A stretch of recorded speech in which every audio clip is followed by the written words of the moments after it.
भूखा ना रहूं, कोई साध न भूखा जाए।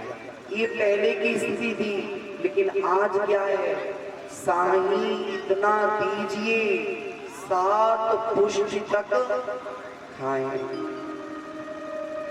है ना। इतना पैसा होना चाहिए, मैं रहूं तब तक मेरी चले, मैं छोरा की चले, छोरा के छोरा की चले, और वो बाकी बाद में दुनिया चाहे पहाड़ में जाए। जो हमारी जो मानसिकताएं वो ऐसी है कि रह गई हैं कि हम लोग सिर्फ अपने लिए जीने लगे। उसी जगह आ जाए, भागती हुई चित्तवृत्ति को खींच करके जिसने समेट लिया है, जिसकी इच्छाएं कम हैं और आवश्यकताएं पूर्ण करने के लिए मेहनत कर रहा जीव, ऐसे जीव के हृदय में भाव बनता है। और जब भाव बनता है तो जीवन में भक्ति आती है, और जब भक्ति आवेगी तो अगला शब्द है गा। क्या है? गा। भाग भाग रहा था जीव, उसे भागते भागते कहां शरण मिली? भगवान के चरणों में। जो भाग रही वृत्ति है उसे खींच करके भगवान के चरणों में लगा देना ही भागवत। ऐन कैन प्राप्त किसी भी तरीके से, चाहे लालच से, चाहे स्वार्थ से, चाहे मोह के कारण, ये मन कैसे भी भगवान में एक बार लग जाए। और एक बार यदि मन लग गया तो फिर सहज ये हटता नहीं है। लेकिन यहाँ को लगाना सबसे ज्यादा कठिन है। आगे आया भाग बद। जब जीवन में भक्ति होगी तो ज्ञान प्रकट है जाने हो, ज्ञान प्रकट होएगा तो जीवन में वैराग्य आवेगा। बिना ज्ञान के भक्ति अधूरी होती है।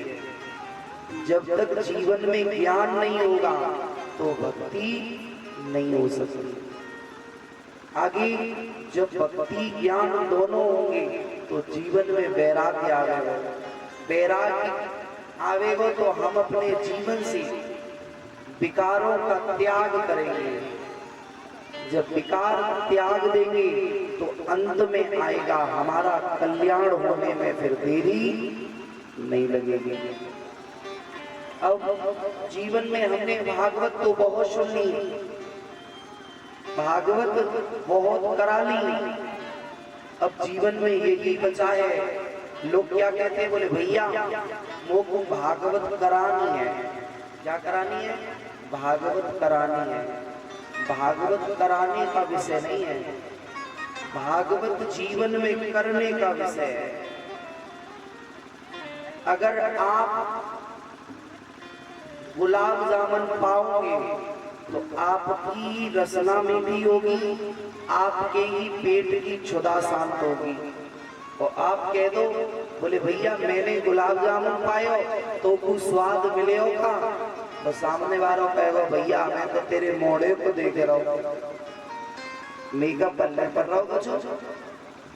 ऐसे ही जिसने भगवान की नाम रूपी अमृत को चखा है वाह्य आनंद मिलेगा। यही जीवन में भागवत है। जब भाव शुद्धि होगा, ज्ञान होगा, वैराग्य आएगा तो हमारा कल्याण होने में देरी नहीं लगेगी। आगे भागवत जी की महिमा है। भागवत जी की जो महिमा है ये भागवत जी से नहीं ली गई है। जैसे आपकी प्रशंसा यदि आप अपने मुख से करोगे तो लोग क्या कहेंगे, बोले भैया चुपचाप बैठे रहे, तो अपे मुंह अपई बड़ाई कर रहे हो। ऐसे ही सिर्फ एक भागवत ग्रंथ ऐसा है जिसमें भागवत जी ने अपनी महिमा स्वयं नहीं गाई है। अगर आपकी प्रशंसा दूसरे गांव के 10 लोग करने लगे तो समझ लेना आप अच्छे हो।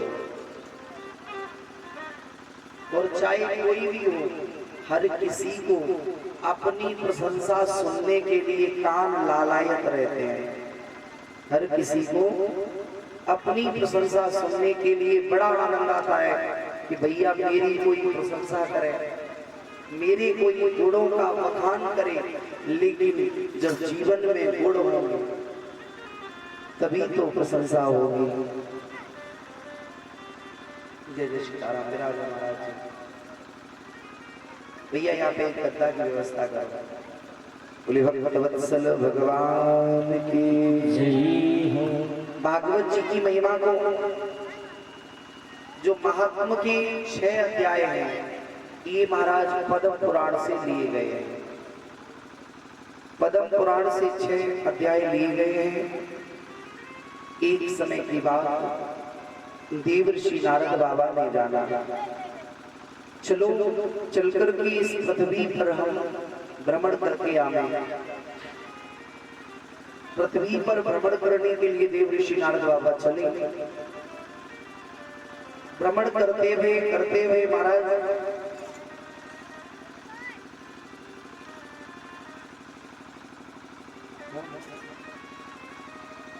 अच्छा महात्मा जी है ये, स्वामी जी थे विराज। अरे हाँ, आप तो उस मंदिर में जहाँ जगत जननी विराजी हुई है, उस मंदिर के स्वामी जो है बैठो। हाँ, अपनी पार्टी में रहोगे तो ज्यादा फायदा रहेगा, है ना?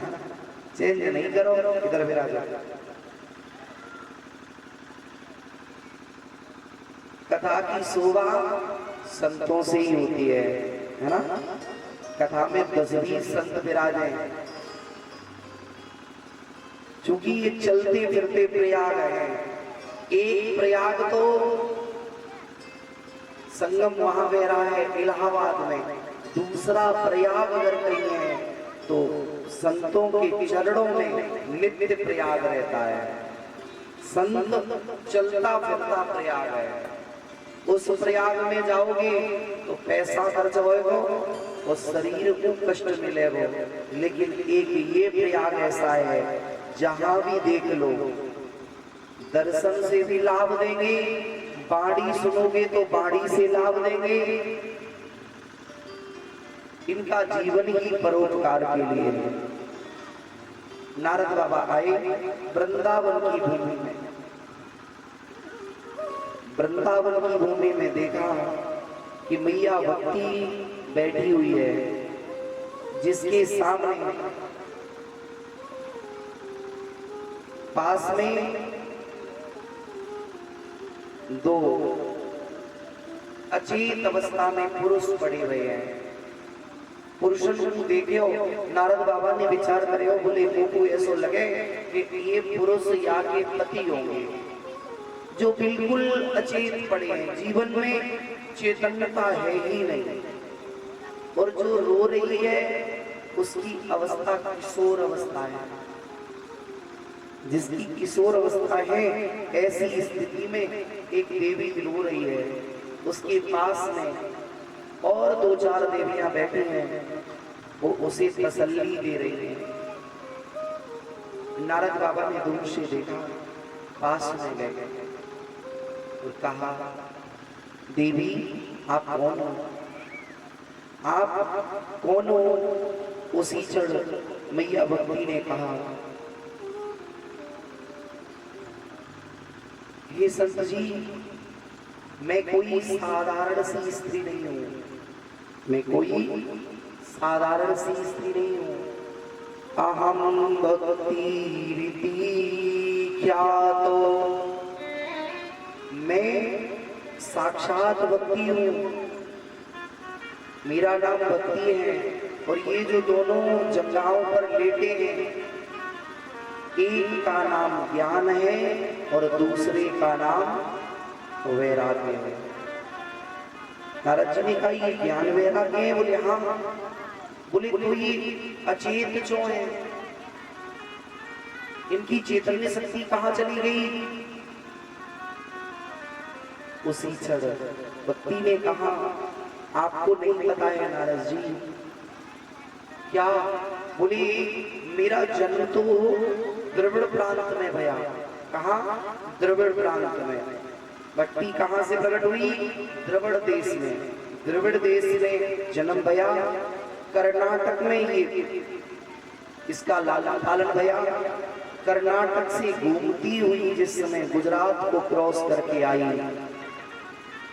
गुजरात से महाराज चलती आई हरियाणा पंजाब होती हुई, तब तक भक्ति गुजरात तक सामान्य स्थिति रही, लेकिन गुजरात को क्रॉस करके भक्ति तो तरुण होने लगी, ज्ञान और वैराग्य दोनों वृद्ध होने लगे।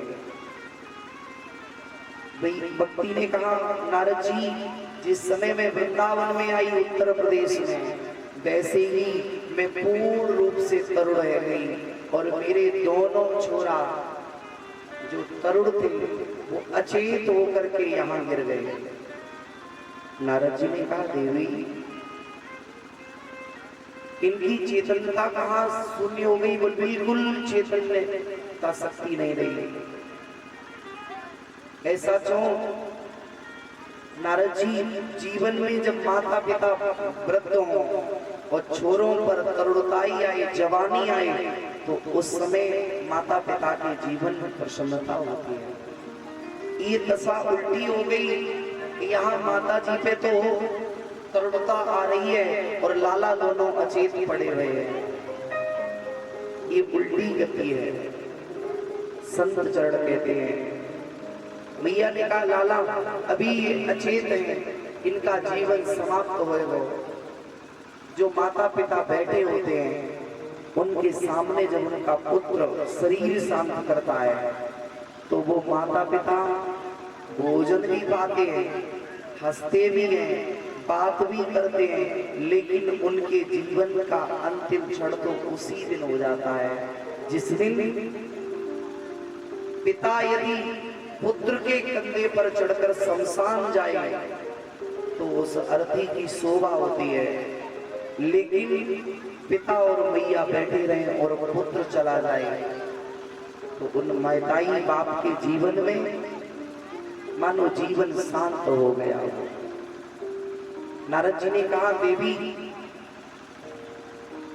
तो मैं मेरे लिए कोई उपाय करूं? बोले बिल्कुल करो।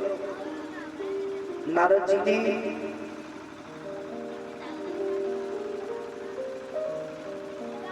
ज्ञान और वैराग्य के कर्णपुटों में वेद मंत्रों की ध्वनि करना प्रारंभ कर गए। जब तक वेद मंत्र की ध्वनि होती है तब तक तो बेचारे, तब तक तो चैतन्य शक्ति रहती है और जैसे ही ध्वनि बंद हो जाती है वैसे ही उन्हें अचेत हो जाते हैं। नारद जी ने अंत में कहा देवी एक बार नहीं कई एक बार नारद जी ने वेद मंत्रों की ध्वनि की। नारद जी बोले देवी आप यहाँ विश्राम करो, मैं तो अब जा रहा हूँ। भक्ति बोली अरे नारद जी आप आए, वो साधु क्षणम तिष्ठ, अरे साधु थोड़ी एक क्षण रुक जाओ। आपके आने से जीवन में थोड़ी शांति आ गई। संत किसे कहते हैं? जिसके जीवन में शांति हो, है ना। संत ऐसा नहीं है कि संत बन गए, एक तो संत बनते हैं और एक संत होते हैं। बनने में और होने में बहुत बड़ा अंतर होता है। बना है आज वो कल बिगड़े हो, जो मन में आया तो पैंट शर्ट, मन में आया तो कुर्ता पजामा, और मन में आया तो भगवा लाल पीरा, ये हुए बने हुए। आपने भी अपने गांव में देखो होगा कि कुछ हमें ना मांगवे वाले तो गांव के बाहर अपनी ड्रेस पहने तो गांव से बाहर निकले तो जो भी माल पानी इकट्ठा भया वहां बेचे हो, बढ़िया सो चकाचक व्यवस्था बनाई, शाम को पीवे की और खाएवे की। संत क्या है? साधु वही जो साधे काया साधु के लक्षण संतों ने कहे, साधु वही जो साधे काया, करे प्रपंच न बांधे माया। जीवन में जिसके प्रपंच है ही नहीं, जो प्रपंचों से बचा है वही साधु है। अब क्या है, माया तो जीवन में होनी चाहिए, क्योंकि अब माया के दो प्रकार हैं। एक माया, गृहिणी को भी माया कहा गया है। घर में अगर देवी है तो देवी को माया कहा गया। दूसरी माया लक्ष्मी जी को कहा गया है। अब संत को कैसा होना चाहिए? बोले संत ऐसा होना चाहिए कि अगर किसी ने दे दिया है दक्षिणा में तो भगवान की सेवा में लगा दे, और नहीं दे दिया है तो किसी से लड़ाई ना करे। कोई आपने देखे होंगे, बोले 500 ही चाहिए तो 500 ही चाहिए, है? संत होना कठिन है, चढ़ना पेड़ खजूर। खजूर का पेड़ बहुत ऊंचा होगा में, खजूर पे चढ़ने वाला ये सोच ले कि अगर धोखे से भी शरीर का बैलेंस बिगड़ा तो हड्डी पसली टूटेगी। संत बनना कठिन है, चढ़ना पेड़ खजूर, चढ़े तो चाखे प्रेम रस, और गिरे तो चकनाचूर। यदि चढ़ गया उस शिखर तक तो बंधुओं तो भगवान की कृपा रूपी अमृत को पान करेगा, भगवान की लीला अमृत को पान करेगा। और अगर कहीं गिर गया तो फिर ना इधर का रहेगा और ना उधर का रहेगा। आपने यदि सारे जीवन भजन किया और अंत में यदि बिगड़ गई जिंदगी, क्योंकि न जाने परमात्मा किस दिन इस बुद्धि पर बैठे और इस बुद्धि को बिगाड़ देंगे। और जब जीवन में बुद्धि बिगड़ेगी तो अनायास पतन का रास्ता मिलेगा हमें। नारद जी ने कहा, देवी रुको थोड़ी देर, मैं आऊंगा, मैं आपको वचन दे रहे हो, अवश्य में पधारूंगा। नारद जी गए। नारद जी ने जाकर के सर्वप्रथम बद्रिका आश्रम में रह रहे हैं सनत कुमार जी, जिनकी अवस्था मात्र 5 वर्ष की है। पूछा, नारद जी उदास क्यों हो? बोले, उदासी का एक ही कारण है कि मैया भक्ति दुखी है और भक्ति को देख करके मैं दुखी हूं। नारद जी ने कहा, प्रभु दोनों ज्ञान और वैराग्य अचेत पड़े हैं उसी जड़। सनत कुमार जी बोले, तो उनके कर्णपुटों में क्या आपने वेद मंत्र नहीं पढ़े? बोले, बिल्कुल पढ़े। बोले, गीता जी का पाठ नहीं किया? बोले, गीता जी का पाठ एक बार नहीं, गीता पाठेन मुहुर्मुहुः, गीता जी का पाठ बार बार किया। बोले, फिर तो एक काम करो। बोले, क्या? बोले, श्रीमद् भागवत वाचनम कुरु, श्रीमद् भागवत जी की कथा का वाचन करो। बोले, भागवत जी से क्या होएगा? बोले, भागवत जी से ज्ञान और वैराग्य तरुण है जाएंगे। बोले, अच्छा? बोले, हाँ।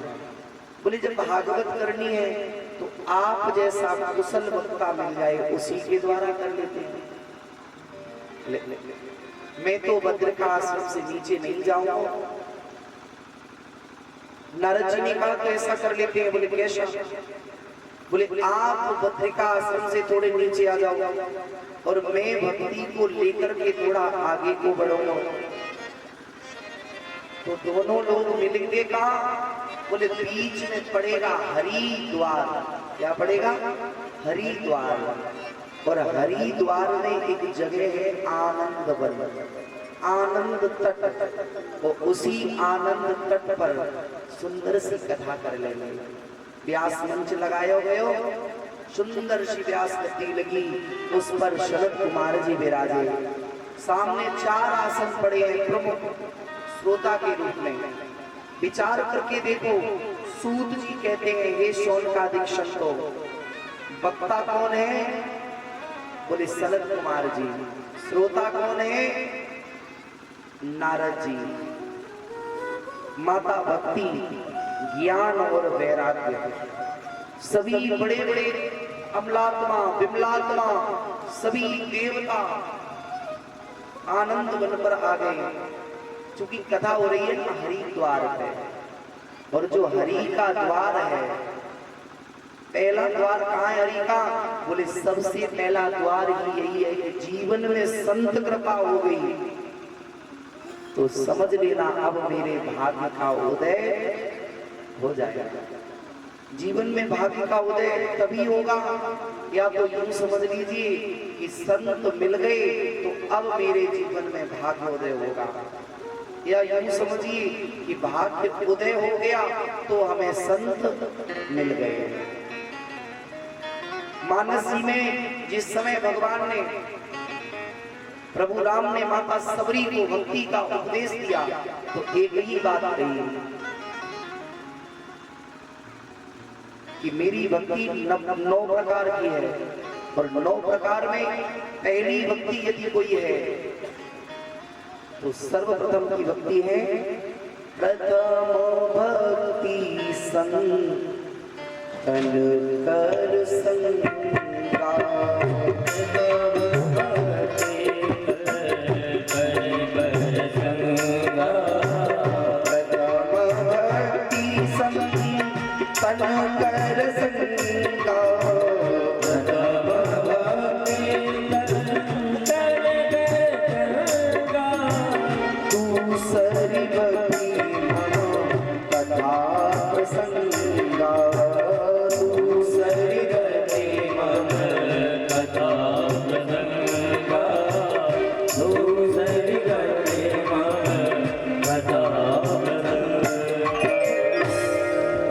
भगति संतन कर संगा।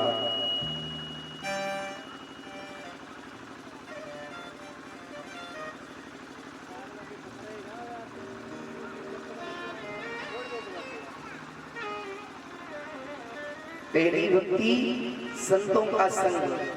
जीवन में जब संत आ जाएंगे तो भगवान मिलेंगे। नारद बाबा श्रोता बन करके बैठे और व्यास जी बन करके बैठे। सनत कुमार जी, अब कथा होने लगी 2 जगह। कितनी जगह?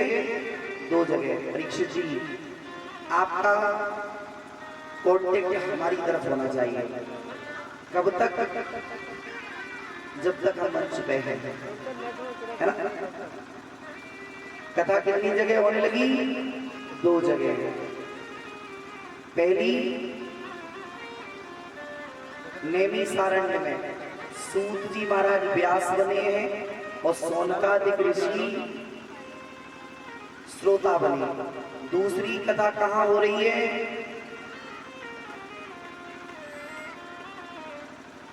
नारद जी श्रोता बन करके बैठे हैं और सनत कुमार जी वक्ता बन करके बैठे हैं। 2 कथाएं हो रही हैं। नारद जी ने प्रश्न कर दिया, बोले प्रभु एक बात बताओ। बोले पूछो नारद जी। चूंकि जब वक्ता ब्रह्म की कोटि का हो तो श्रोता भी ब्रह्म की कोटि का ही होना चाहिए। अगर हमारे यहाँ कथा करानी है तो सबसे पहले एक हिंदी वाला टीका आता है भागवत जी का, जिसे सुख सागर भी कहते हैं। कथा कराने से पहले हमें एक बार हिंदी वाले टीके को पढ़ लेना चाहिए। अब ये आप कहेंगे महाराज जी ये जो कह रहे हैं इसके पीछे कारण क्या है? इसके पीछे कारण ये है कि कथा कराने से पूर्व में हमें एक बार कथा पढ़ लेनी चाहिए, ताकि जब हम कथा कराएं तो हम फिर वो रट्टू तोतावारी कथा ना सुने। कौन सी वारी? रट्टू तोतावारी। आज का होएगा? बोले भैया आज ध्रुव लीला होएगी। कितनी देर होएगी? बोले सुबह से लेकर शाम तक है। फिर अगले दिन का होएगी? बोले आज हरिश्चंद्र लीला होएगी। कब तक? बोले सुबह से लेकर और सांझ तक। फिर का होएगो? बोले आगे कन्हैया जी को जन्म होएगो, फिर मालपुआ मिलेंगे और फिर चावल बटेंगे और है गई सीताराम, है ना। अब विचार करना,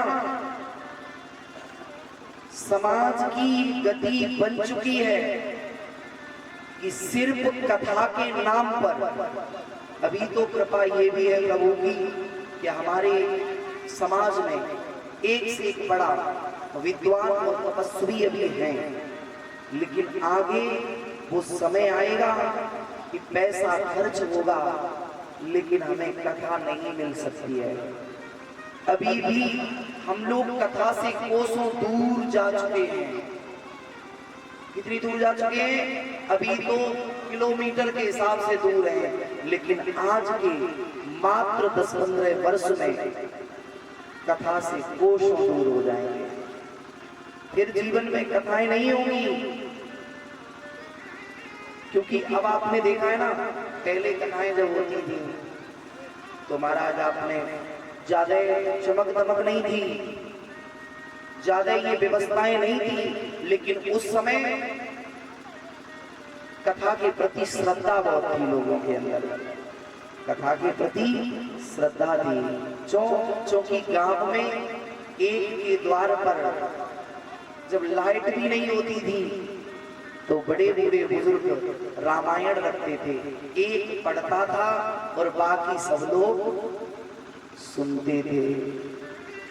लेकिन अब जब सगा पुत्र अपने पिता के पास बैठना चाहता नहीं है तो रामायण और कथा कहाँ रखी है? कथा करानी है तो पहले वक्ता का चयन किया जाता था सालों से कि अब हम किसी को बुलाएंगे। बोले किसको? बोले हमारे क्षेत्र में कोई कथा व्यास नहीं है, 20-20 गांव में कि रेंज में कोई कथा व्यास नहीं होता था।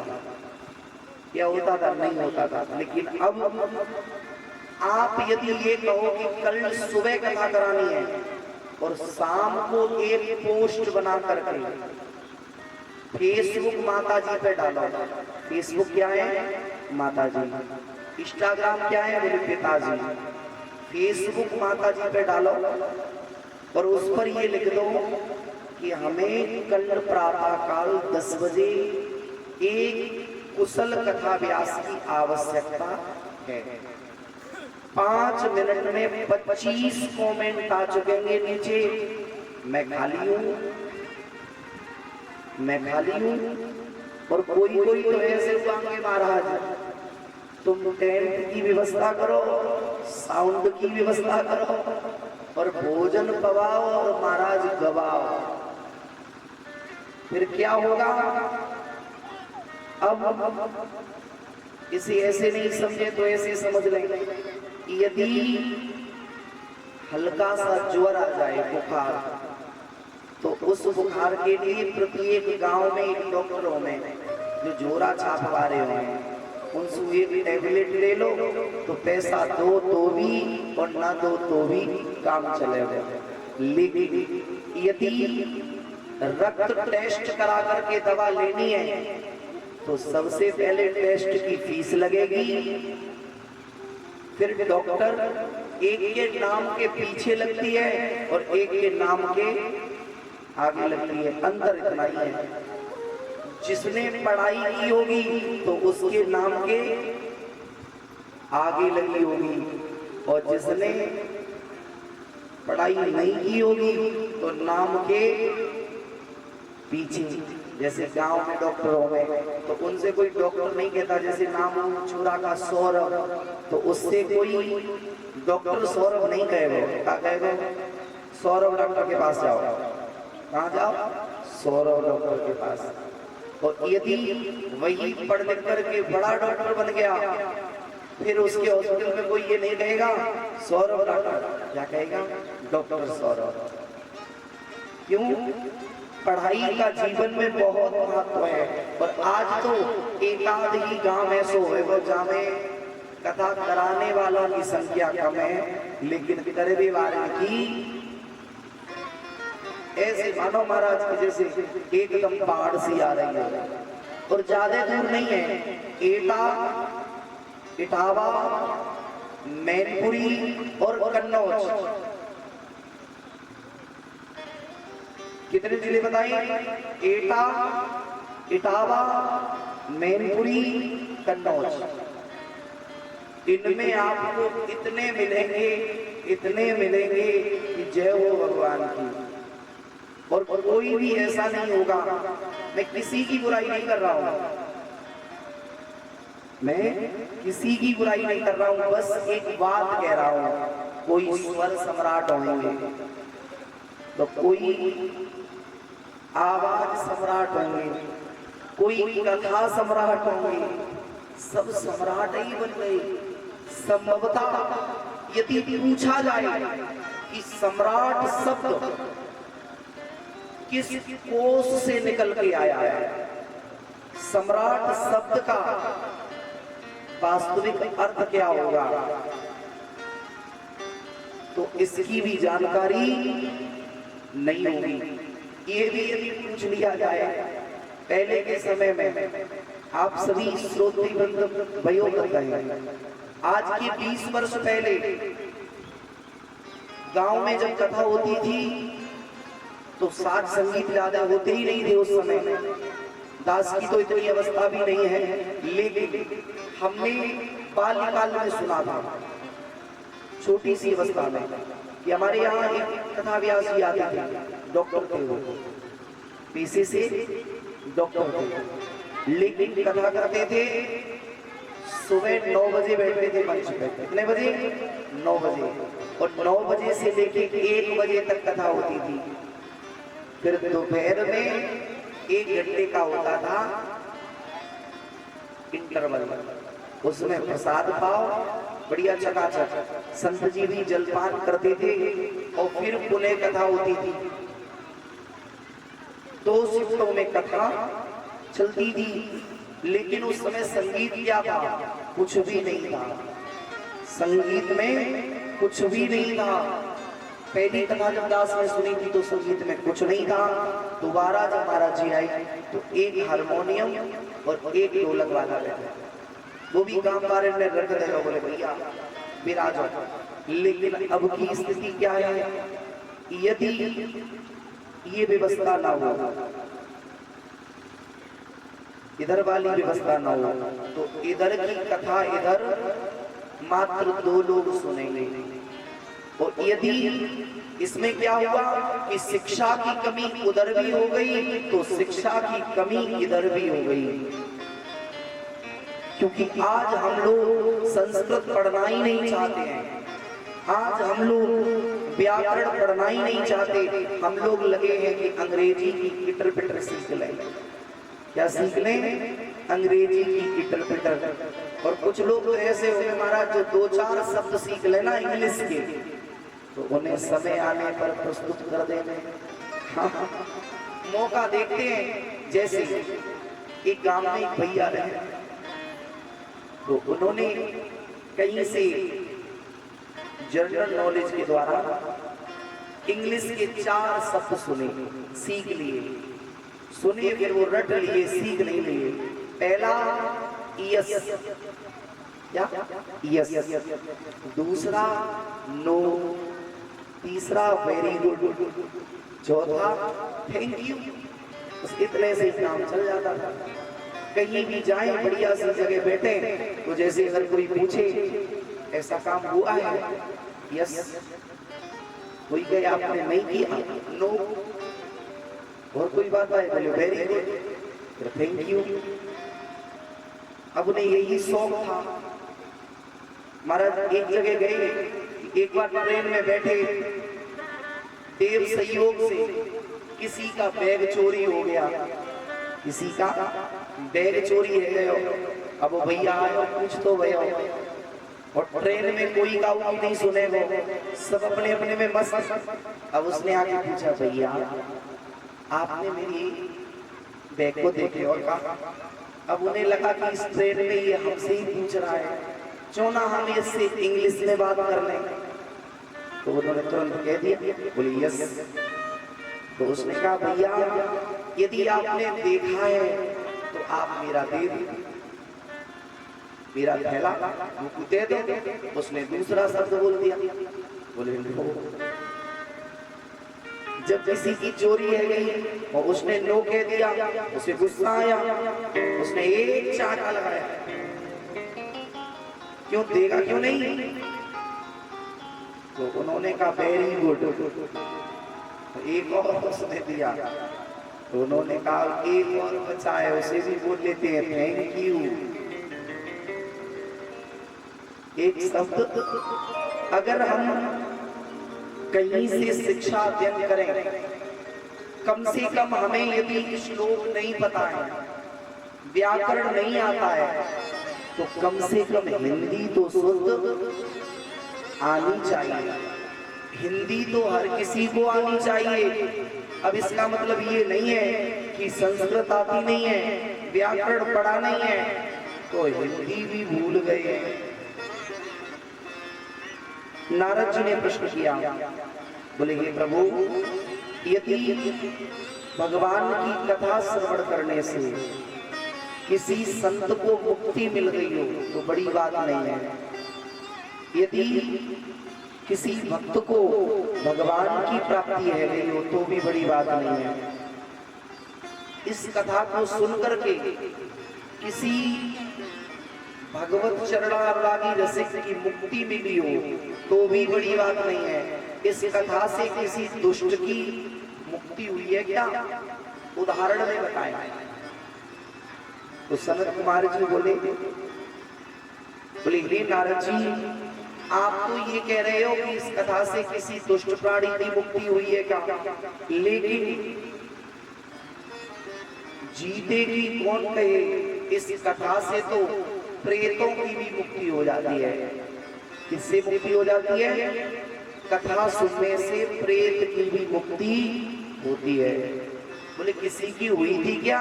बोले हाँ। तो सुंदर सी कथा श्रवण कराई।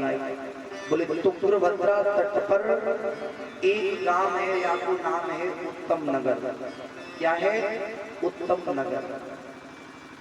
उस उत्तम नगर में एक विप्र देवता विराजते हैं, जिनको नाम है आत्मदेव। क्या नाम है? आत्मदेव। घर में पत्नी है, उनका नाम है श्रीमती धुंधली देवी। आचार्य जी महाराज जी का भैया तो पांचों बैठ गए।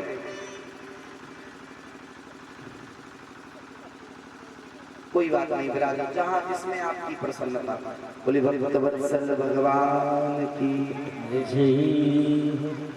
आत्मदेव नाम है, पत्नी का नाम धुंधली है। आचार्य संत कहते हैं विप्रदेव बड़े सदाचारी हैं, लेकिन घर में कोई संतान नहीं है। त्रिकाल संध्या करने वाले हैं। लोक मिले पर लोक मिले, सब सिद्ध मिले जयकारी है। मिल जाए जग के सब साधन, एक पुत्र विनान सुखारी है। विचार करो, सुंदर सा बेड लगा हुआ है, गद्दा पड़ा है उस पर, तो यदि लेटने वाले को नींद नहीं है तो उस गद्दे का औचित्य क्या है? घर में सुंदर सा घर बना है और उस घर में यदि गृहिणी नहीं है तो घर का कोई काम नहीं है। घर में सारी व्यवस्थाएं हैं, लेकिन यदि कोई संतान नहीं है तो घर की शोभा नहीं है। आत्मदेव जी ने सोचा, बोले अब मुझे क्या करना चाहिए, घर में संतान नहीं है। और पत्नी की आदत क्या है? बोले सुबह सुबह उठ करके मोहल्ले के 4 चक्कर लगा देना। गांव में ऐसे लोग अक्सर के मिल जाते, हर एक गांव में मिलेंगे। एक आध बहन जी मिलेंगे तो एक आध भैया मिलेंगे कि जिनके पाप में पदम होए वो अबे ते देखो 2 मिनट में होते देखो, भागते ही भागते डोलेंगे, पूरे गांव की खबर ले लेते, है ना। तो लोग कह देते हैं भैया तेरे पाम में का पदम है का, तू तो बहुत भाग रहे हो। आचार्य जन कहते हैं एक दिन आत्मदेव मरने के लिए गए, वहां पर एक सन्यासी ने आकर के सद्बुद्धि दी कि जीवन में पुत्र या पुत्री किसी को कुछ नहीं करते हैं, जो जैसा कर्म करता है उसे वैसे ही फल भोगना पड़ेगा। कर्म प्रधान विश्व रच राखा, जो जस करे सो तस फल चाखा। अगर तुमने सुंदर सी फसल तैयार की है तो उसका अच्छा भाव भी हमें मिलेगा। यदि तुम्हारे कर्म अच्छे नहीं है तो फिर ईश्वर का भजन करने से कोई लाभ नहीं है। कर्म खोटे तो ईश्वर का भजन करने से क्या फायदा। किया ना यदि परहेज हमने तो दवा खाने से क्या फायदा। डॉक्टर कहते हैं ना छाछ नहीं पीनी है, मीठा नहीं खाना है, अगर शुगर को ठीक करनी है तो। आत्मदेव जी मरने के लिए गए, संत ने समझाया, लेकिन आत्मदेव के मन में एक भी बात नहीं आई। आत्मदेव ने कहा ठीक, कोई बात नहीं है, मुझे एक संतान का वरदान दे दो। संत ने कृपा करी, और जिस पर संत की कृपा हो जाए, संत ने कह दिया जाओ तुम्हारे यहाँ एक भगवत भक्त है, वो एक फल दे दो। अब विचार करो, यदि वो फल आम या अमरूद का हो तो आज बड़े बड़े पैसे वाले हैं जिनके पास संतान नहीं है तो वो खरीद के ले लेते, लेकिन जो संत ने अपने जीवन में भजन किया था भगवान का, उस भजन से जो फल प्राप्त हुआ, उस भजन के प्रताप को दान में दे दिया। ऐसे नहीं समझे तो ऐसे समझ ले, जब गांव में कोई मरणासन पर पड़े हुए तो लोग कहते हैं भैया या की मुक्ति के लिए या को कोई एकादशी दान कर दो, कहते हैं कि नहीं, या को एकादशी दान कर दो, क्योंकि एकादशी का पुण्य बहुत होता है। एकादशी का पुण्य बहुत होता है। अगर जीवन में एक बार भी किसी ने एकादशी करी होगी तो किसी को दे दे दान में। अब ऐसी एकादशी ना करो कि एकादशी के दिन लोग कह देते हैं बोले महाराज यदि एकादशी हो, अभी होगी ना, कल है के परसों, हाँ परसों है ना, हाँ है एकादशी। एकादशी के दिन ही एकादशी पर चर्चा करेंगे, है ना। तो महाराज फल दिया, संत जी लेकर के आए, अपनी पत्नी को दिया।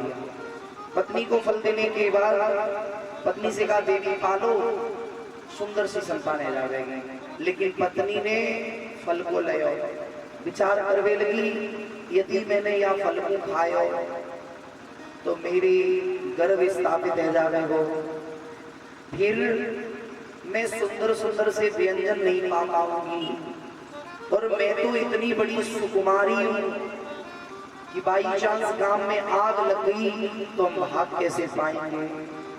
अरे चलो आग नहीं लगेगी, जब कोई जीव को प्रादुर्भाव होएगा तो बड़ी प्रसव वेदना होगी, उस समय में उस वेदना को कैसे झेल पाऊंगी। यहाँ पर हमारे वृंदावन के एक पूज्य गुरुदेव भगवान है, वो कहते हैं कि यही 5 श्लोकों में धुंधली गीता लिखी गई है।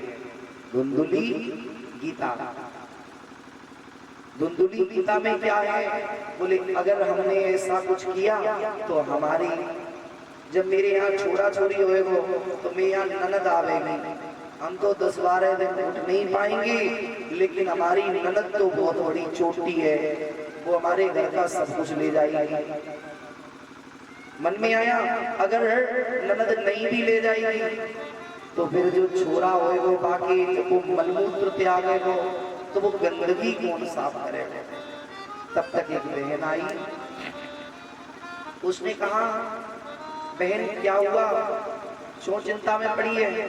बोले मेरे पति देव कहीं से ये ले आए फल, भैया फल को क्या करें। बोले खाना है। बोले नहीं बहन यहाँ को फेंक दे, महात्मा को कोई भरोसा ना है, का पढ़ के दे दो तो फिर क्या करोगी। बोले मेरे यहाँ इस बार जो उदर में छोरा है या जीव है वो मैं तुझे दे दूंगी, तू बदले में मुझे कुछ धन दे देना। आचार्य चरण कहते हैं दोनों ने शर्त मंजूर है गई, पल लिया फेंक दिया।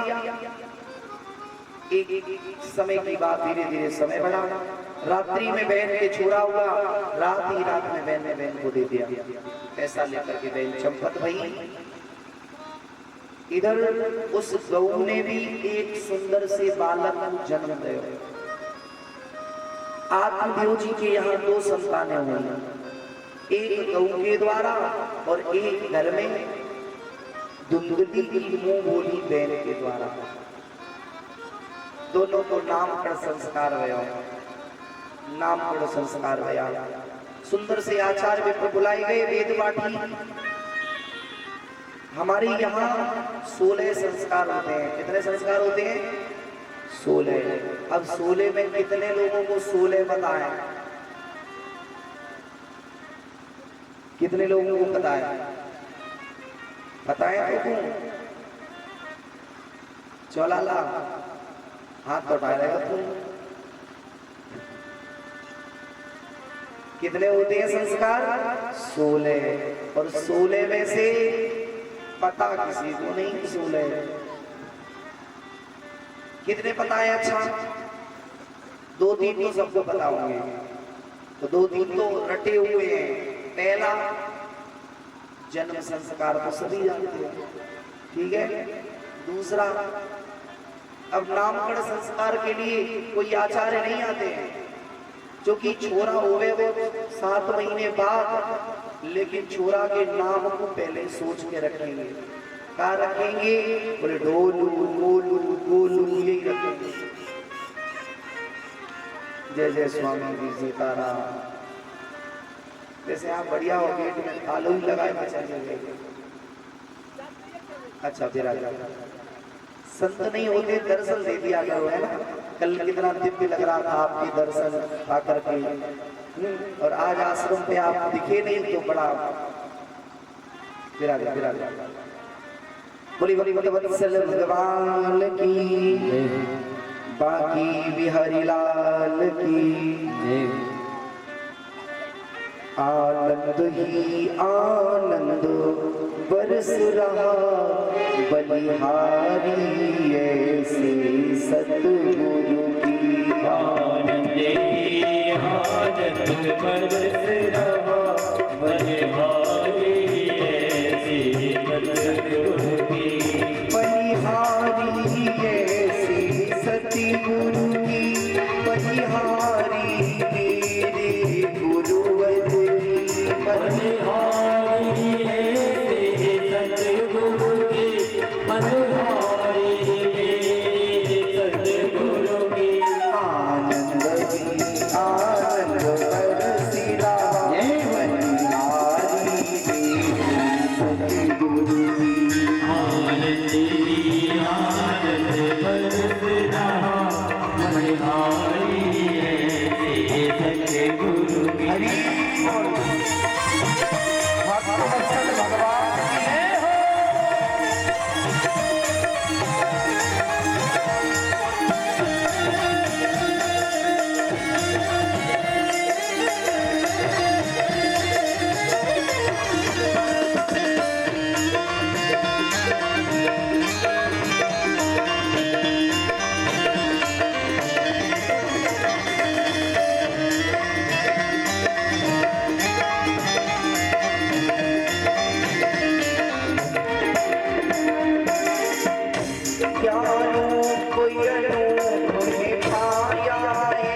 जैसे सोए तारों में चंदा, क्या सोए तारों में चंदा, जैसे सोए तारों में चंदा।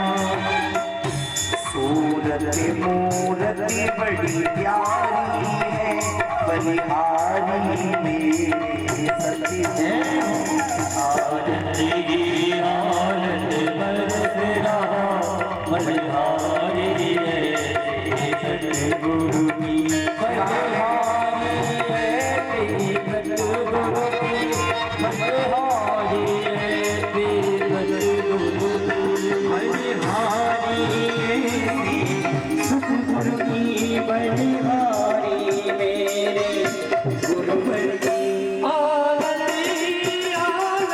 बरस रहा बलिहारी है सतगुरु की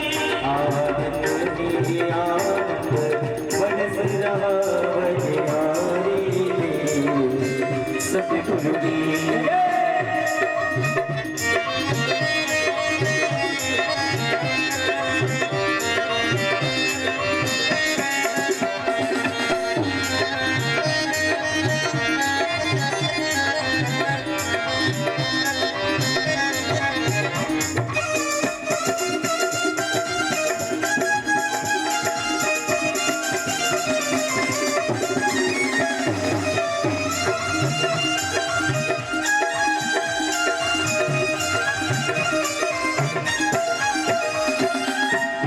गुरु प्रेम भजन बरसा करके सुंदर सी बगिया लगा दई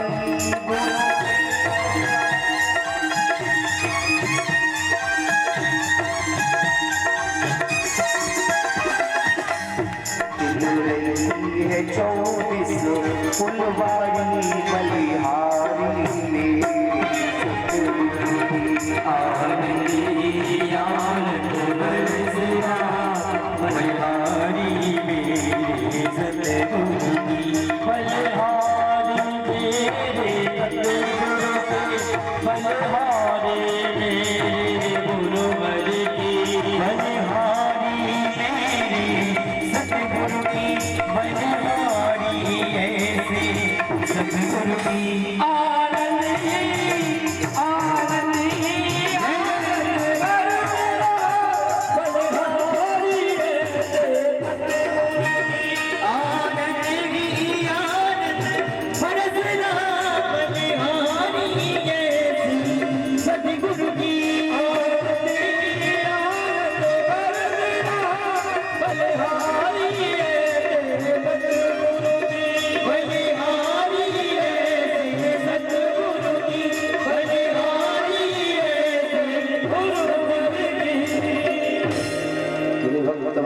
भगवान की नामकरण संस्कार भया। आत्मदेव ने कहा मेरा नाम आत्मदेव है तो लाला का नाम होना चाहिए परमात्मा देव। क्या होना चाहिए? परमात्मा देव। धुंधली पास में खड़ी एकदम चिल्लाने लगी, बोले चौ बोले या तुम 9 महीना पेट में मैंने रखे हो और नाम आपके आधार पे रखूंगी? नहीं। और कई घर में होता भी है महाराज, जब छोरा कोई बात कह देना तो मेहताई एक धोस देती है। क्या कहती है भैया? फिर बोले तोबू मैंने 9 महीना या 200 पेट में रखे हो। और बंधुओं एक बात बिल्कुल सही है, जीवन में सबके ऋण से उऋण हो सकते हो, लेकिन एक माँ ऐसी है जिसके ऋण से विधाता भी उऋण नहीं हो सकता है। एक बार राधा माधव चिंतन में एक प्रसंग आता है कि एक बार गोपियों ने पूछा, बोले कृष्ण गोविंद आपको सबसे ज्यादा प्रिय कौन है?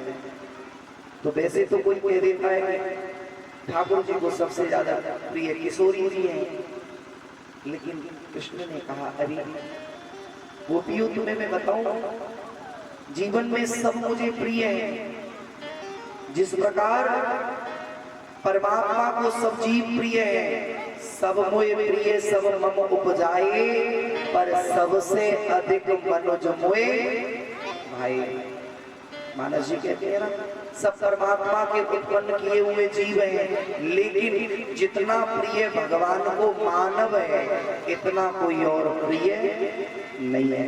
ऐसे ही भगवान ने कहा हे गोपियों, वैसे तो मुझे सारी सृष्टि प्रिय है, लेकिन यदि हृदय की बात कहोगी तो मेरे जीवन में जो ये वात्सल्य की, प्रेम की, करुणा की जो ये किरणें देख रही हो, जो धारा देख रही हो, ये मेरी मैया यशोदा से ही मुझे मिली है।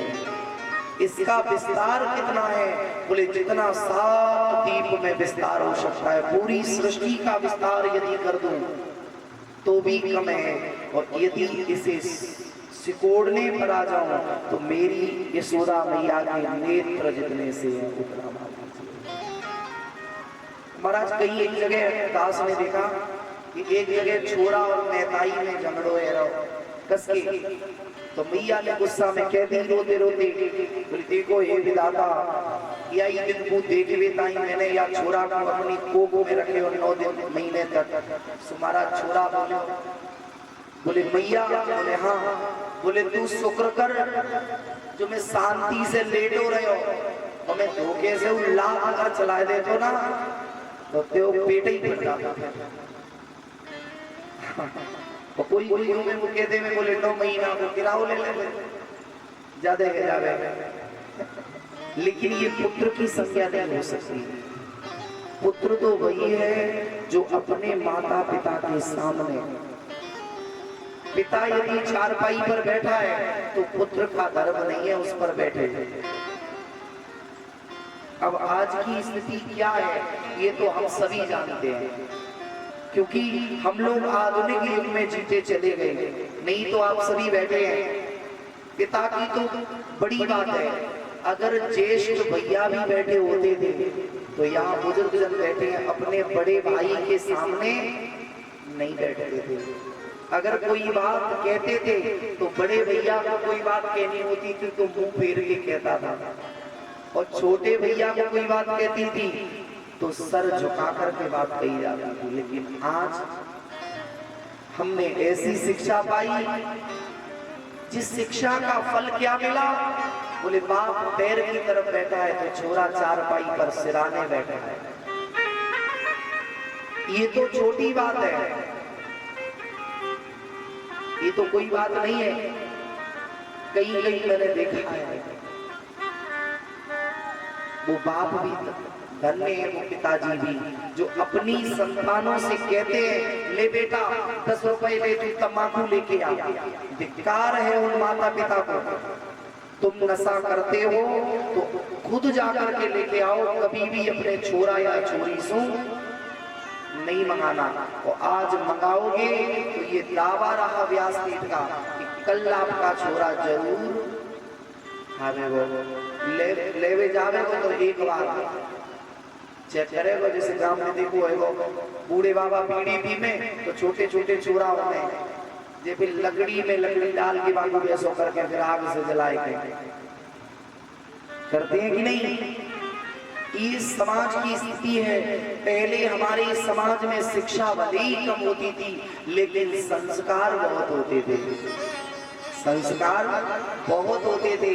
आज शिक्षा का स्तर बढ़ गया तो हमारे जीवन से संस्कारों का स्तर गिर गया। तो इससे अच्छा तो हम बिना पढ़े लिखे ही थे, इससे अच्छा तो हमारे ये वयोवृद्ध बैठे एक ही थे, कम से कम पढ़े नहीं थे लेकिन ये अपने जीवन में पढ़े से ज्यादा गुने हुए थे, है ना।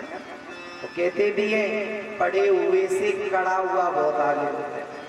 एक पढ़ा हुआ हो और एक कड़ा हुआ हो तो कड़ा हुआ श्रेष्ठ होगा, लेकिन पढ़ा हुआ नहीं श्रेष्ठ होगा। नहीं तो ये बुजुर्ग जनों के कई एक सवाल ऐसे होंगे जो आज का BA MA का छोरा नहीं बता सकता या बता लेगा। पहले 2-4 पढ़े हुए तो नौकरी करने लगते थे, 2-4 क्लास के पढ़े हुए। क्योंकि आज के समय में हम लोग क्या रह गए, बोले हम लोग रह गए हैं लिखे पढ़े।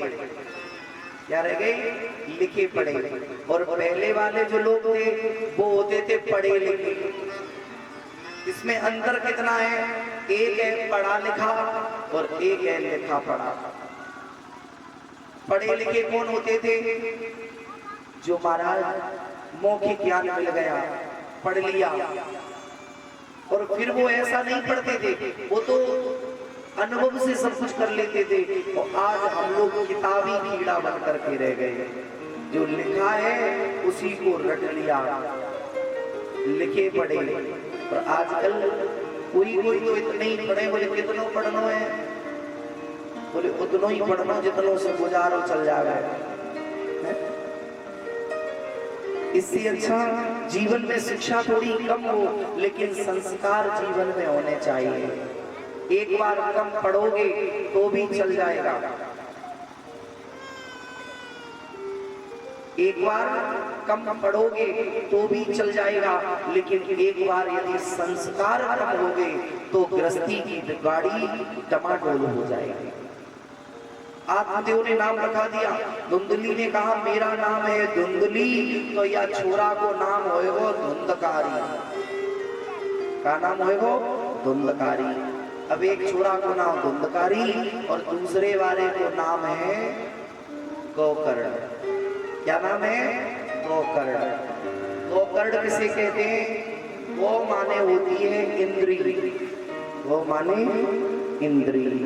जैसे लोग कहते हैं ना कि गोकर्ण के गाय जैसे कान थे, लेकिन नहीं, जिसने अपने कानों के द्वारा भगवान की कथा में ये कान लगा दिए, जिसने अपने कर्ण के द्वारा भगवान की कथा का रस अपने जीवन में धारण कर लिया, ऐसा भक्त है गोकर्ण। ऐसा भक्त ही गोकर्ण है। अब आज की समय की बात है, आजकल तो लोग कहते थे बोले कथा सुनना तो बड़े बूढ़ों का काम है, कथा बड़े बूढ़ों का काम है। लेकिन एक कथा ही वो दर्पण है, एक सत्संग ही वो दर्पण है जिसमें हमें अपना चेहरा साफ दिखेगा। यदि दर्पण में गंदगी है और हम अपने चेहरे को देखें तो साफ से देख नहीं सकते। पहले दर्पण को साफ करना पड़ेगा। दोनों बालक सनी सनी बड़े हुए, अतिकालीन तो जातो तरियो तरुणो भुवो, गोकर्णो पंडितो ज्ञानी धुंधकारी महाखला। अतिकालीन तो जातो, धीरे धीरे समय बढ़ा।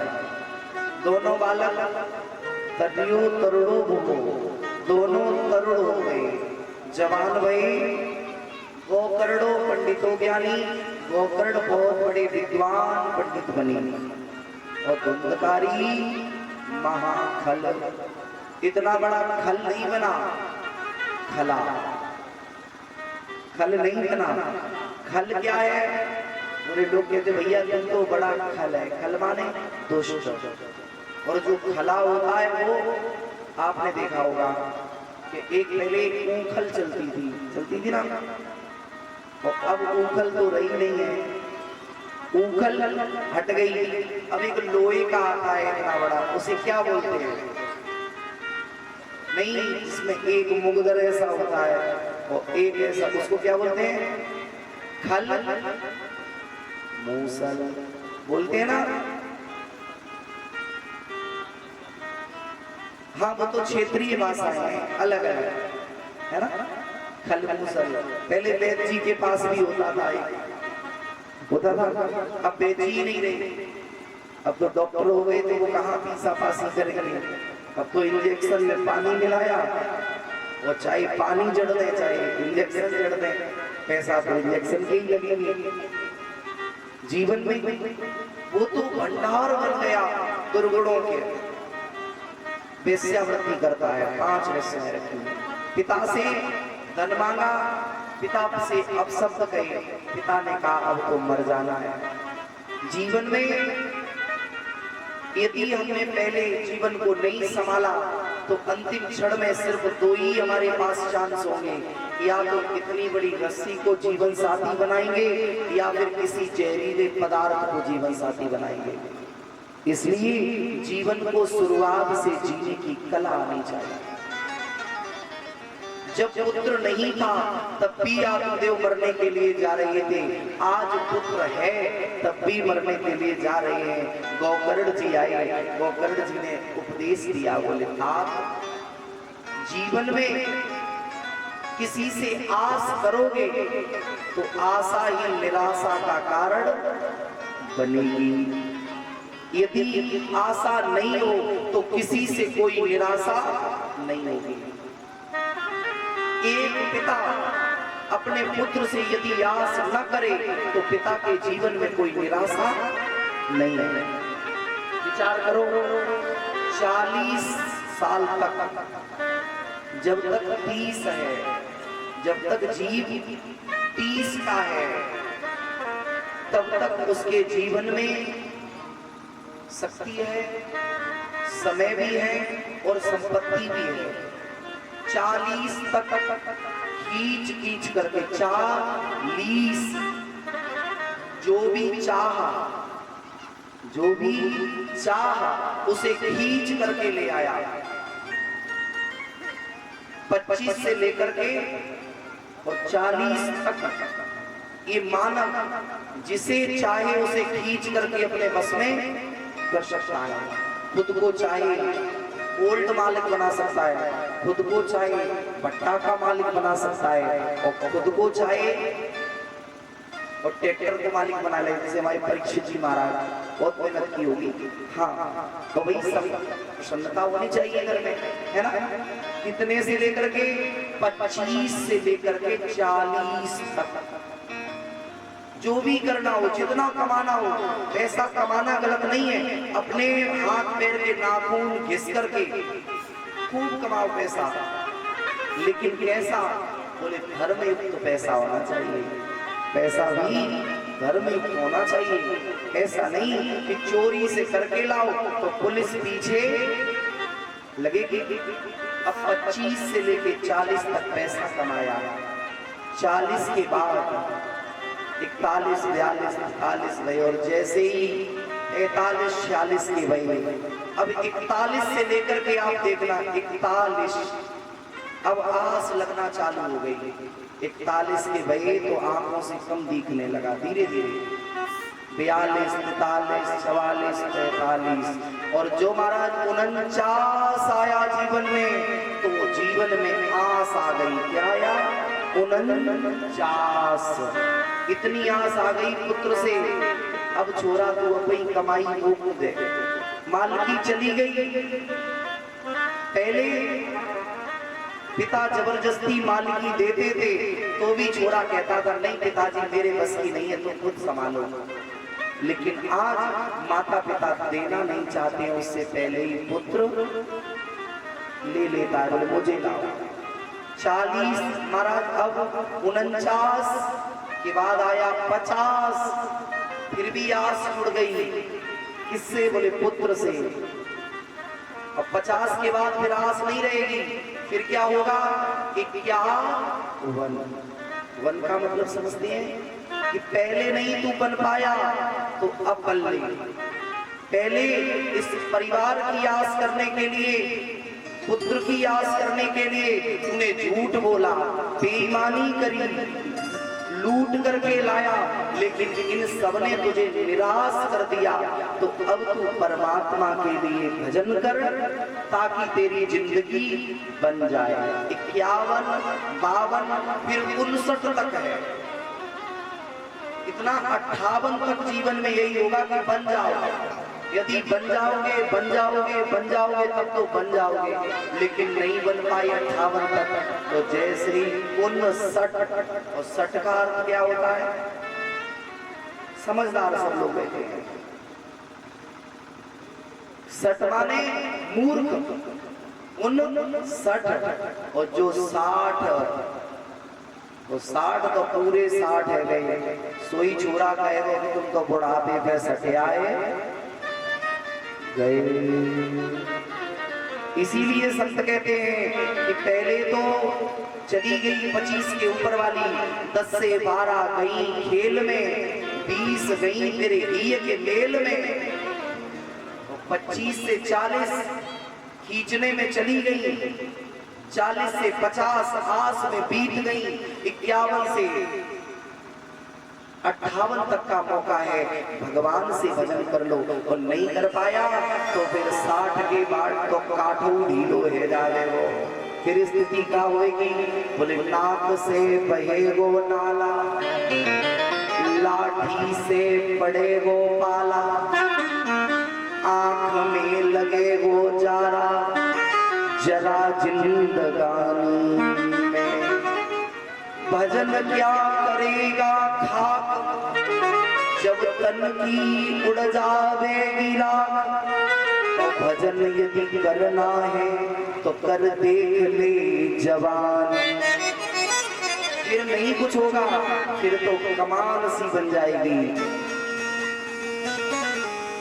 चली जा रही है उम्र धीरे धीरे, चली जा रही है उम्र धीरे धीरे, चली जा रही है उम्र धीरे धीरे, चली जा रही है उम्र धीरे धीरे, उम्र धीरे धीरे तेरी उम्र धीरे धीरे, उम्र धीरे धीरे उम्र धीरे धीरे, चली जा रही है उम्र धीरे धीरे, चली जा रही है उम्र धीरे धीरे। हरी बोल।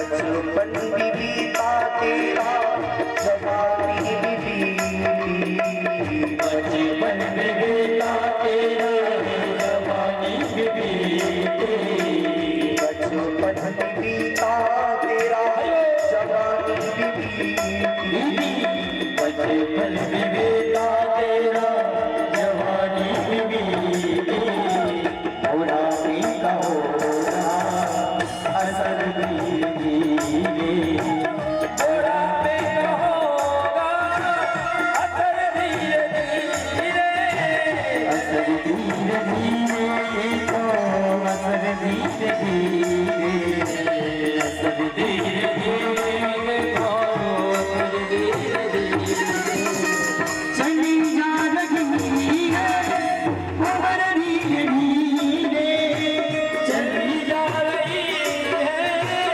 उम्र धीरे धीरे।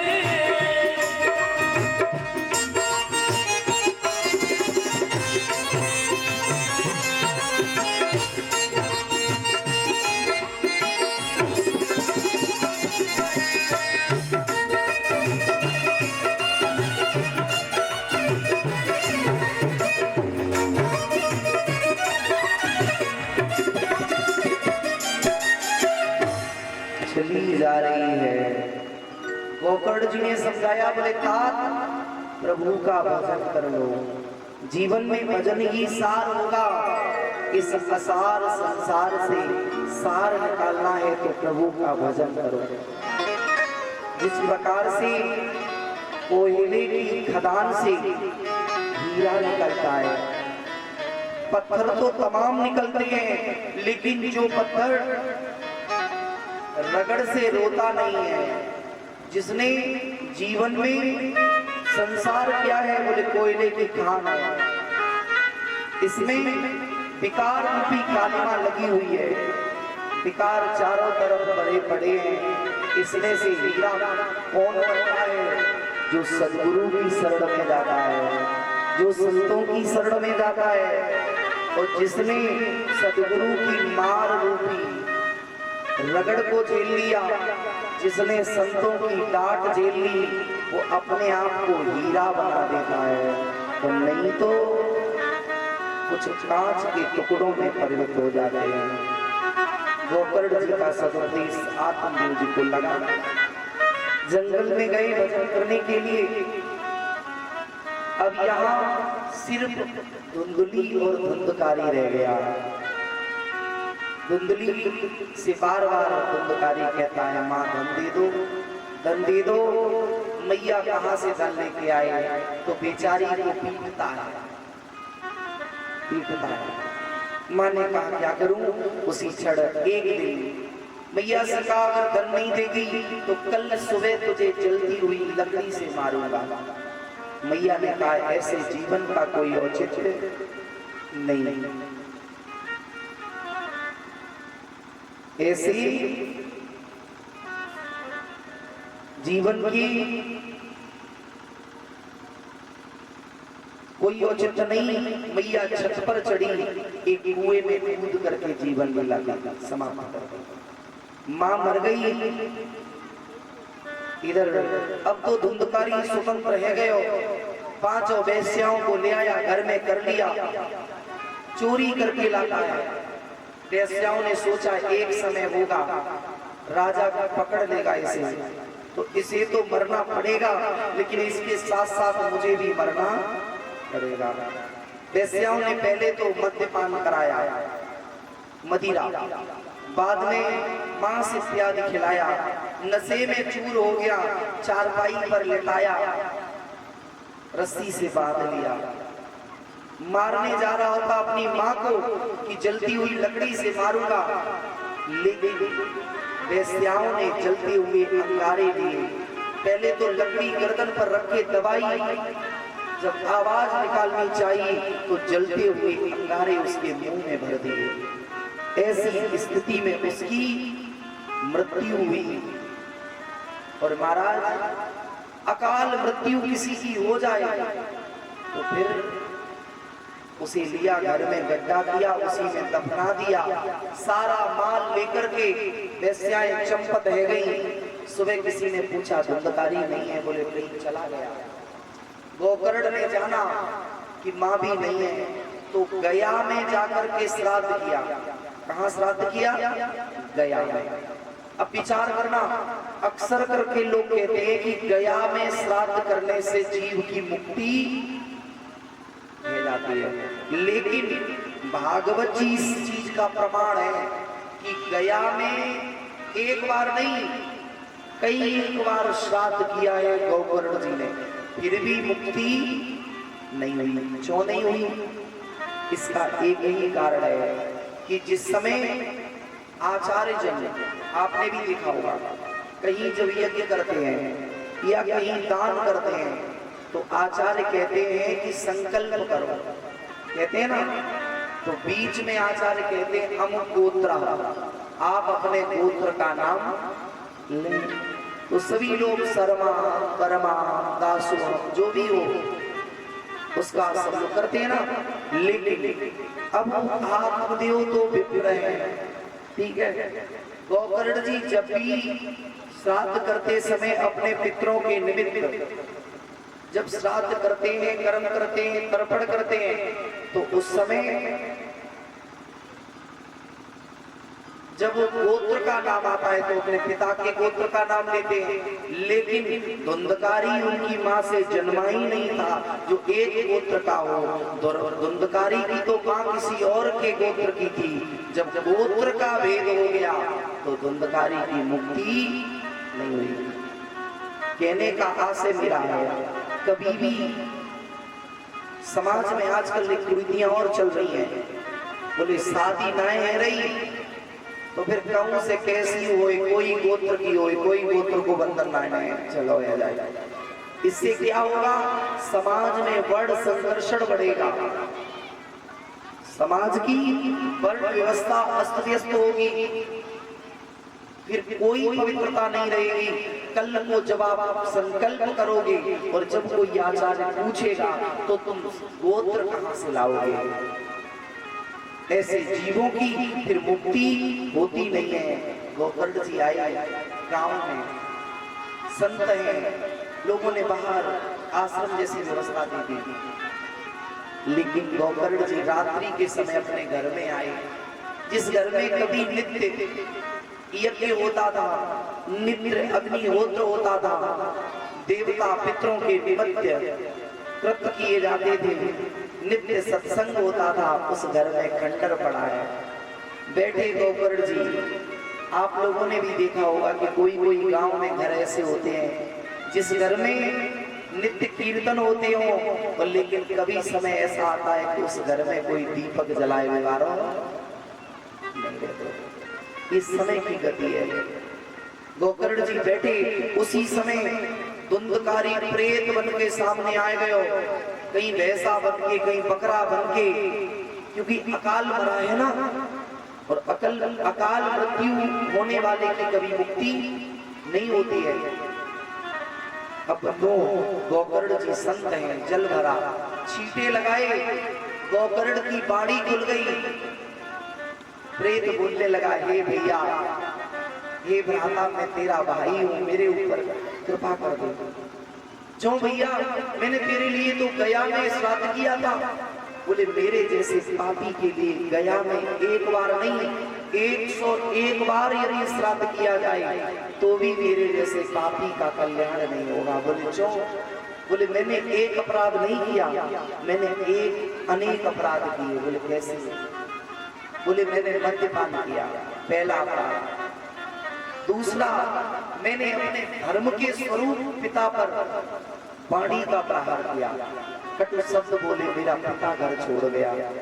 तीसरा, बोले, सबसे बड़ा अपराध जो हुआ वो यही हुआ कि मैंने अपनी मैया पर हाथ उठा दिया।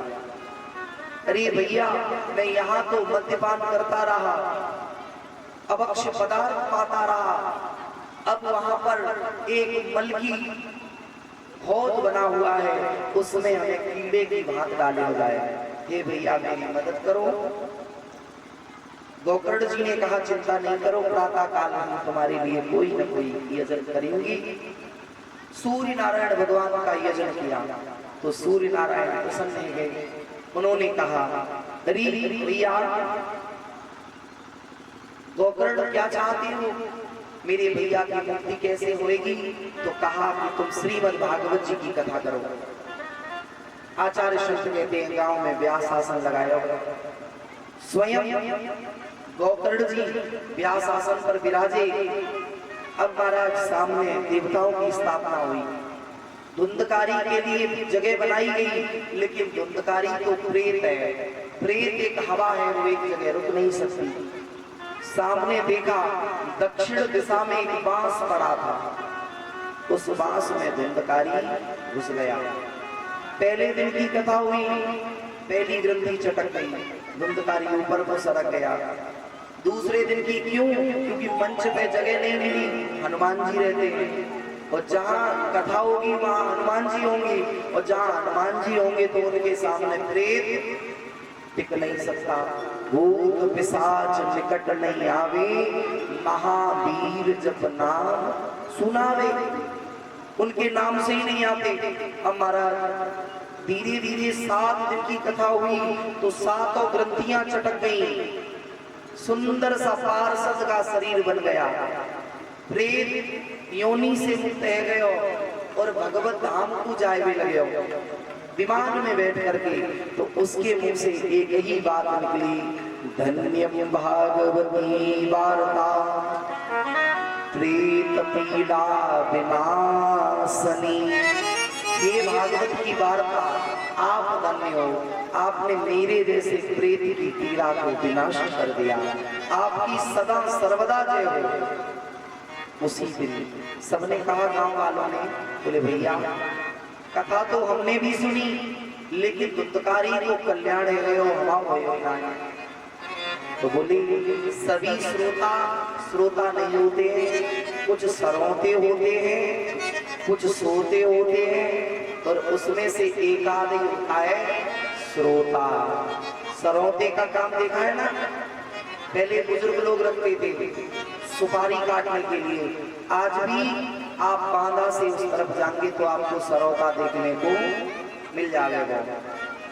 कुछ लोग आगे तो क्या कहेंगे, वैसे सब कुछ तो ठीक किया है, लेकिन चांदनी ऐसी नहीं, ऐसी होनी चाहिए। अच्छा, उनका काम ही होता है उंगली करना, क्या उनका काम ही होता है सारी करना, है ना। श्रोता के लक्षण हैं। अब विचार करें, आखिरकार धुंधकारी है,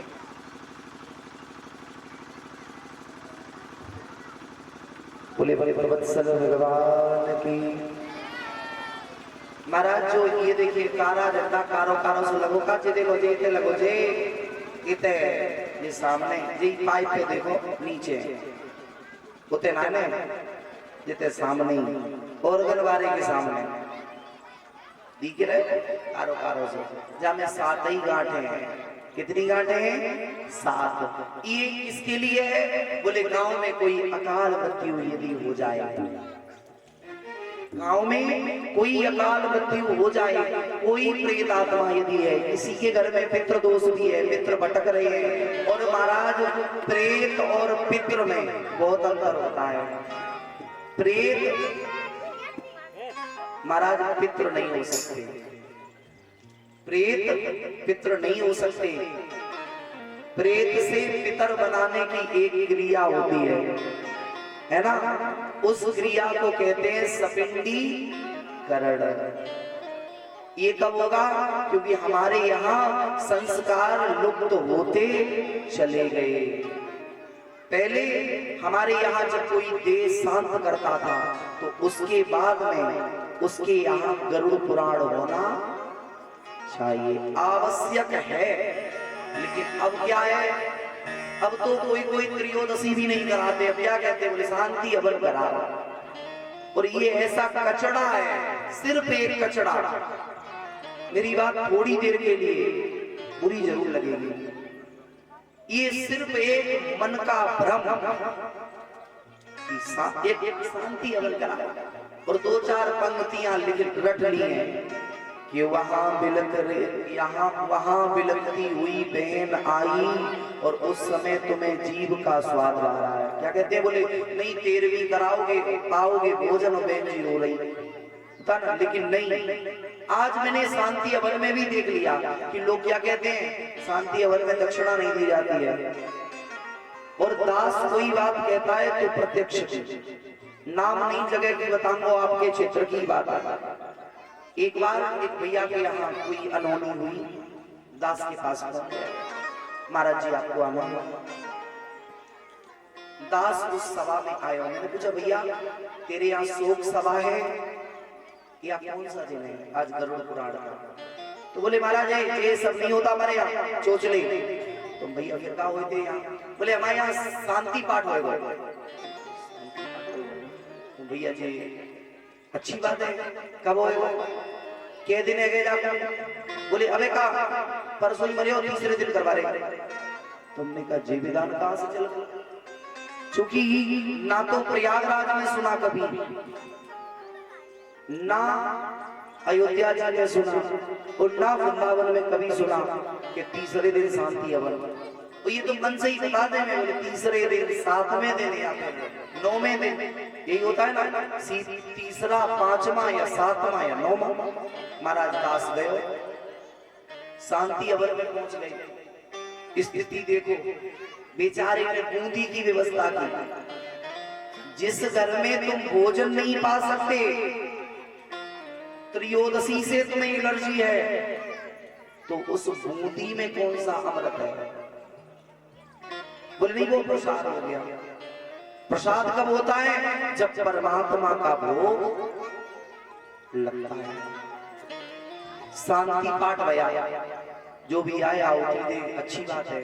पुष्प चढ़ाई गई, अच्छी बात है। फिर सबने अपने अपने लंबे लंबे लक्ष्यदार धर्म की बातें बनाई, चाशनी में डुबो डुबो करके। ये नहीं करना चाहिए, ये नहीं होना चाहिए, 13वीं नहीं होनी चाहिए। सबने किया। उस बेचारे के घर में अंदर पूड़ी बन रही, खदक रहे आलू दनादन। वही लच्छेदार बातें बनाने वाले पंगति में बैठ के फिर प्रसाद पाया, फिर प्रसाद पाया। और मुझे शर्म तो तब आई, चलते समय मुट्ठी में दक्षिणा भी ली। और उससे फिर ये और कह दिया, 1 साल बाद तुम्हें करना है भंडारा। तो वो तो 4 बार मरे हो। पहले सामग्री लावे, फिर तुमको हलवा खवावे, फिर तुम्हें पूरी जिमावे, और बाद में 1 वर्ष बाद फिर, और फिर भी उसके घर के जो पितर हैं उनका कोई कल्याण हुआ नहीं। आज शांति हवन जितने बढ़ते जा रहे हैं, गांव की दशा देख लेना कि एक घर के बाद एक परेशान होगा। चूंकि जब हमने उनके लिए कुछ किया ही नहीं। हमारे बुजुर्ग जब बैठे हैं, पहले हमारे जो पूर्वज चले जाते थे, उनके निमित्त 15 दिन तक लोग घर में चल देते थे कि नहीं? उस समय 15 दिन तक ना तो नाखून काटते थे और ना ही फिर अपने बालों पर रेजर चलाते थे। कहीं तो उनको गंगा जी दबा के फिर घर में अपना स्थान दे देते थे कि घर में भोजन बनेगा, इनको पबाएंगे। बोले कब तक? जब तक ये गया में जाएंगे नहीं तब तक। लेकिन आज शांति अवर शांति। इस समाज में कई एक भ्रम चल रहे हैं और उन आडंबरियों के चक्कर में बड़े समझदार लोग मूर्ख बनकर के घूम रहे हैं। कमी क्या है कि हम लोग भेड़ चाल में आ गए हैं कि जी न चले तो हम न चले, नहीं नचोगी तो फिर आंगन सुनो नहीं है जावे। एक गांव में एक कानी मैया रही, जगह में कोई हो तो बुरो मत मानियो, जाने तो सबकी दो है, दो नहीं चार होंगी, है ना? सबकी 4 आंखें में, 2 ये वाली और 2 हृदय वाली, 4 ही आंखें में, हाँ 4 हो गए। सो महाराज एक गांव में रहे, हमारा कानी मैया रही, धोखे से उसकी फूट गई, धोखे से फूट गई। अब बेचारी ऐसी एक तरफ को बाजार बंद, घर में से ना निकले तो तब तक एक दिन एक बहन आई, बोले काकी जी तुम घर से बाहर क्यों नहीं निकलती हो? बोले नहीं हम नहीं निकलते। बोले क्यों? बोले नहीं निकलते मेरा मन। बोले फिर भी? बोले अब हमें दुनियादारी से मतलब नहीं है। बोले कब से? बोले हो गया 1 महीना, जब से फूट गई तब से। बोले नहीं, बोले नहीं बताओ तो सही। बोले नहीं अब हम सिर्फ भगवान की भक्ति में रहते हैं। बोले अच्छा? बोले हाँ। बोले भगवान मिल गए? बोले हाँ भगवान मिल गए। बोले अच्छा भगवान मिले तो प्रमाण क्या है? भगवान मिले तो प्रमाण क्या है? बोले ऐसे तो ही नहीं बताऊंगी। बोले तो? बोले भगवान जी जब हमें मिले तो हमें तो दर्शन हो गए।